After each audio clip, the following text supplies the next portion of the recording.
मौलाना ये बताइए, अगर रिहाई नहीं होती है और कोई कार्रवाई नहीं होती है तो क्या ये एहतजाज किस हद तक पहुँचेगा? ये एहतजाज जो है हिंदुस्तान के कोने कोने में होगा, क्योंकि ये मोदी सरकार और योगी सरकार को भी जो है इस चीज़ को जो है वो समझना चाहिए कि अगर ये वक्फ की संपत्ति है, किसी भी धर्म किसी भी समाज के अंदर ना हो तो उनकी शादियों में, मरने में, जीने में कितनी जो है दिक्कतें सारे समाजों को उठानी पड़ेंगी। लिहाजा मोदी सरकार, योगी सरकार, नीतीश सरकार, जितनी भी सरकारें हैं, इन्हें जो है प्राइवेटी पे लेना चाहिए कि जो है जितनी भी सामाजिक स्थल हैं उन सब के लिए जो है बेहतरीन तरीके से काम करें, और जो भी इस तरह के चोर हैं, चोरों को जेल में डाला जाए, ना कि उलमा को। और उलमा के ऊपर जो है इल्ज़ामात इसी तरह से लग रहे हैं जैसे साधु संतों पे लगते थे, जैसे जो है योगी साहब पे लगे थे, और योगी साहब को इस चीज़ का एहसास होगा कि सपा सरकार में किस तरीके से जो है अत्याचार हुए थे। वही अत्याचार आज उलमा पे हो रहा है, जिसका हम जो है खंडन करते हैं, विरोध करते हैं, और गवर्नमेंट से ये चाहते हैं कि ऐसे लोगों के खिलाफ जो है सख्त से सख्त जो है वो इक़दामात उठाए जाएँ। अब जिस तरीके से जो है बेड़ियों में डाल रखा है, पैर के अंदर बेड़ी डाल रखी है, तो क्या आतंकवादी हैं क्या मौलाना? नहीं, मौलाना एक साफ़ और सच्चे इंसान है, क्योंकि जो लोग जो है वक्फखोर होते हैं, समाज को नुकसान पहुंचाने वाले होते हैं और अत्याचारी होते हैं, उनके जब जो है सम्मान के ऊपर जो है वो ठेस पहुंचती है और उनके जो है इकोनॉमी के ऊपर जो है वो आँच आती है, तो फिर ये लोग जो हैं गलत सलत जो है मुकदमों के अंदर जो है उनके ऊपर जो है मुकदमे आधारित करते हैं, जिसका कोई आधार नहीं होता है। और मौलाना साफ़ और सच्चे और ईमानदार आदमी है, हमारे साथियों में रहे हैं, हम जो है उनकी रिहाई की जो है वो मांग करते हैं। आखिरी सवाल यही है कि सरकार किस हद तक जो है इसमें साथ मिली हुई है वक्फ माफियाओं? अगर सरकार जो है साथ ना मिली होती तो वक्फ माफिया इस हद तक नहीं जा सकते थे, और जहाँ पर जो है वक्फ माफियाओं के खिलाफ जैसे जो है योगी सरकार यूपी के अंदर जो है वो पूरा जो है वर्चस्व रखती है, अगर यही जो है नीतीश सरकार जो है कर ले या जो है बिहार की सरकार कर ले तो फिर हमेशा जो है समाज के अंदर भी रुतबा बढ़ेगा, तमाम लोग जो है साथ भी आएंगे, और अगर यही रहेगा तो हमेशा जो है समाज दर समाज जो है लोग जो है कटते रहेंगे और सरकार जो है बदलती रहेगी, और सरकारें इसी में जो है मिटती और बनती रहती हैं। और इसी तरीके से हमने देखा कि इस्लामी इंटर कॉलेज नानोता में भी वक्फ की संपत्ति को खाया जा रहा है, जिसके लिए हम आए हुए थे और उसके लिए जो है आवाज़ उठा रहे हैं, और इंशाल्लाह जो है हमारी आवाज़ ये चलती रहेगी और हम ये समाज के लिए खिदमत करते रहेंगे। उठाते हुए कि हमारे ही कुछ अफराद ने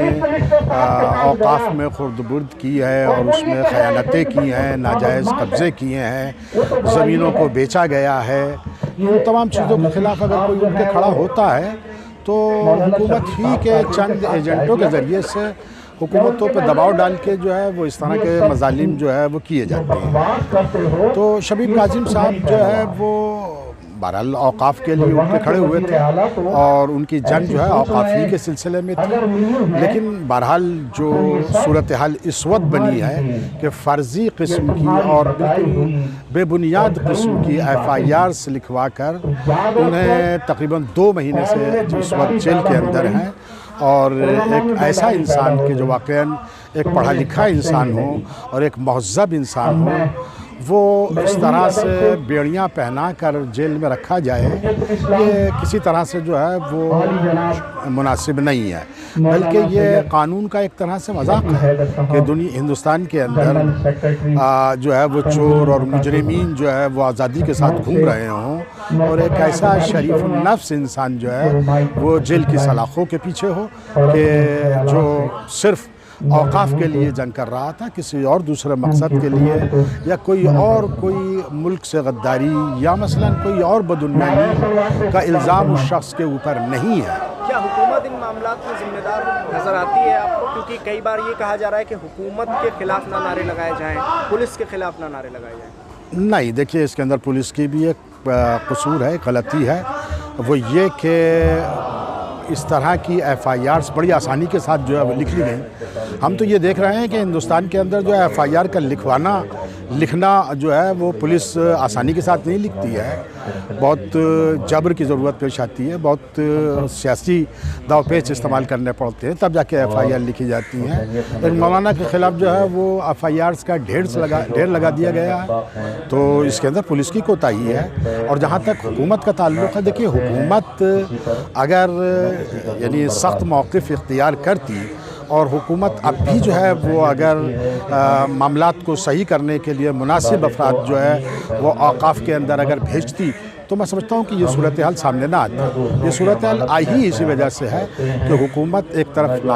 नाकारा हुकूमत है और दूसरी तरफ पुलिस जाहिर है कि भ्रष्टाचार और इस तरह के बहुत से संगीन जो है वो जराइम अंजाम देती रही है और वो इस वक्त भी शबीब काजिम साहब के सिलसिले में यही कर रही है। मौलाना साहब, अगर कोई तवज्जो नहीं दी जाती है इस प्रदर्शन पर, इस प्रोटेस्ट पर, तो किस हद तक जो है ये आपका प्रदर्शन आगे जाएगा? देखिए अब पहली तो चीज़ हमारे सामने यही है कि शबीब काजिम साहब जो है वो रिहा होने के बाद जो है हम कानूनी जंग जो है वो लड़ेंगे और कानूनी जंग के लिए अदालत जो है वो हमारे लिए बेहतरीन ज़रिया है।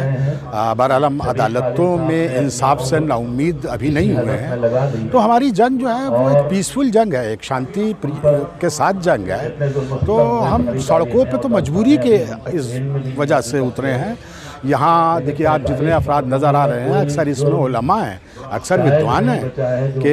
जो इस एहतजाज के अंदर शरीक हुए हैं। अभी हमने आवाम को नहीं पुकारा है, आवाम नहीं आई है, लिहाजा हम अपनी इस जद्दोजहद जारी रखेंगे लेकिन अमन के साथ, शांति के साथ। ये माना जाए अगर आप अपने हक की बात करेंगे तो जेलों में डाल दिया जाएगा?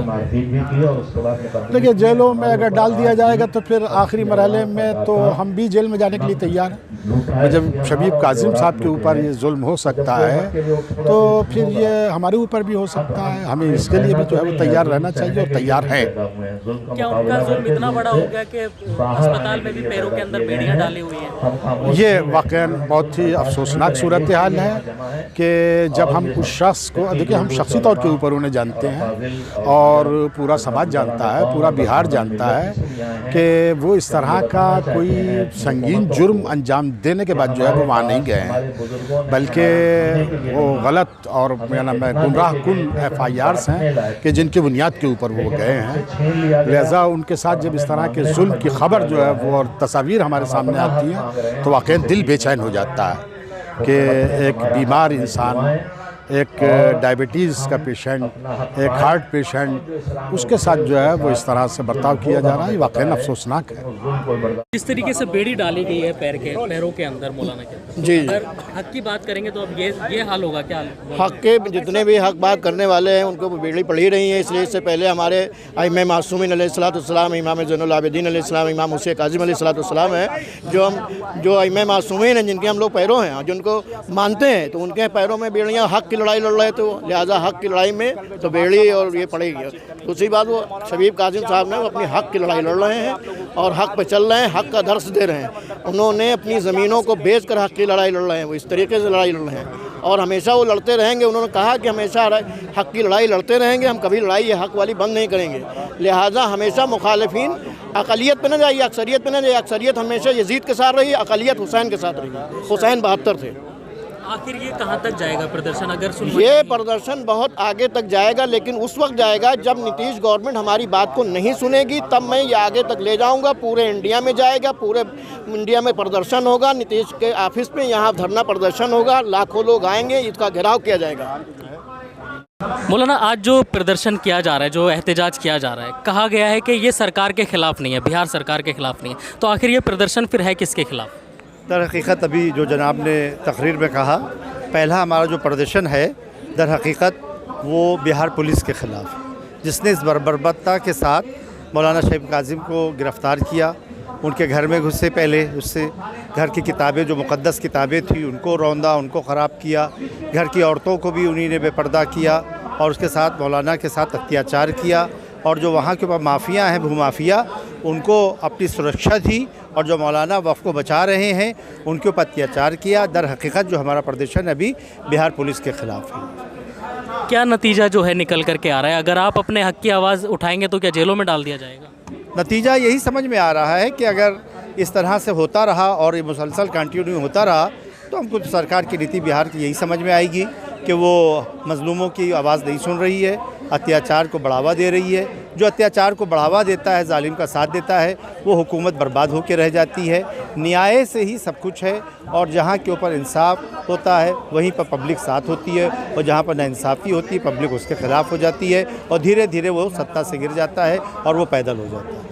अब अगर इसमें कोई नतीजा नहीं निकलता है इस आज के प्रदर्शन का, तो आगे क्या सोचा है आपने, क्या इरादा? आगे इरादा ये है हमारे कायद का मौलाना कलीम जवाद साहब का कि अगर ये नहीं माने तो फिर हम सबसे पहले यहाँ जो बिहार भवन है उसको घेरेंगे और फिर घेरने के बाद हम लोग जो है पटना में जाके मुजाहरा करेंगे और फिर पूरे हिंदुस्तान से उलमा को बुलाकर एक बहुत बड़े पैमाने के ऊपर हम मुजाहरा करेंगे। अपनी आवाज़ को उस वक्त तक बुलंद करते रहेंगे जब तक मौलाना शफी कासिम साहब रिहा नहीं हो जाते और जब तक आज़ाद नहीं होते।